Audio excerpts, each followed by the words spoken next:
નમસ્કાર, સમાચારો સાથે હું છું જયેશ. એજન્ડા નનમાં આપ સૌનું સ્વાગત છે. અને આજે સૌથી પહેલા વાત કરીશું દિલ્હીની, કે જ્યાં એક ભયાવહ દુર્ઘટના ઘટી છે અને તેને લઈને હાલ બચાવ અને રાહત કાર્ય પણ શરૂ કરી દેવામાં આવ્યું છે. જે વિગતો મળી છે તે અનુસાર દિલ્હીના મુસ્તફાબાદના શક્તિ વિહારમાં મોડી રાત્રે ભયાવહ દુર્ઘટના ઘટી ગઈ.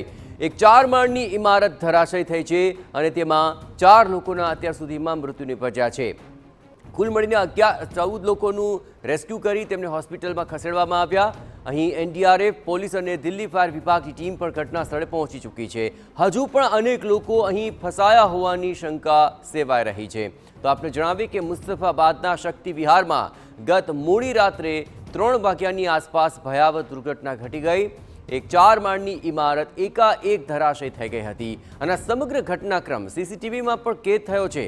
સમાચાર મળતાની સાથે જ એનડીઆરએફ, ફાયર વિભાગ અને પોલીસની ટીમ બચાવ માટે ત્યાં પહોંચી હતી.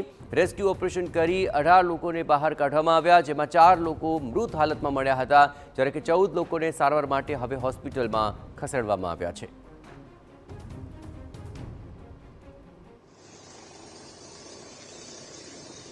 सुबह 3 बजे की घटना है ये. इसमें जो है बिल्डिंग है, ये किराए पे एकदम किराए पे बिल्डिंग है, गिर गई है. इसमें करीब 14 लोग रेस्क्यू हो गए हैं हॉस्पिटल में अभी, और 4 लोग अनफॉर्चुनेटली डेथ हो गई. सर, बिल्डिंग गिरने का कारण क्या है? कारण इन्वेस्टिगेशन का मैटर है, हम इन्वेस्टिगेट करेंगे.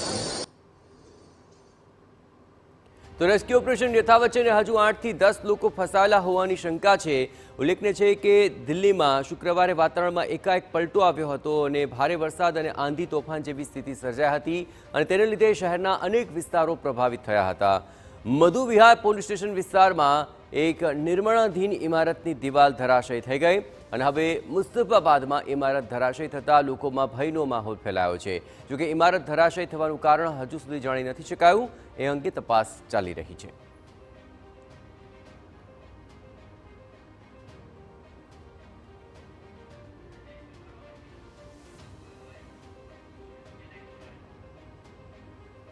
તો આ સમગ્ર મામલે વધુ રેસ્ક્યુ ઓપરેશનને લઈને અપડેટ મળી રહી છે અને જે રેસ્ક્યુ ઓપરેશન ચાલી રહ્યું છે તેમાં અત્યાર સુધીમાં 18 લોકોને બહાર કાઢવામાં આવ્યા, 4 લોકો મૃત હાલતમાં મળી આવ્યા છે અને 14 લોકોને આખરે હોસ્પિટલમાં દાખલ કરવામાં આવ્યા છે. તો મુસ્તફાબાદના શક્તિ વિહારમાં જે ભયાવહ દુર્ઘટના ઘટી છે તેને લઈને જે બચાવ કાર્ય ચાલી રહ્યું છે તે અંગે આ તમામ અપડેટ અત્યાર સુધીમાં, જ્યાં 4 ના મોત, 14 ઘાયલ.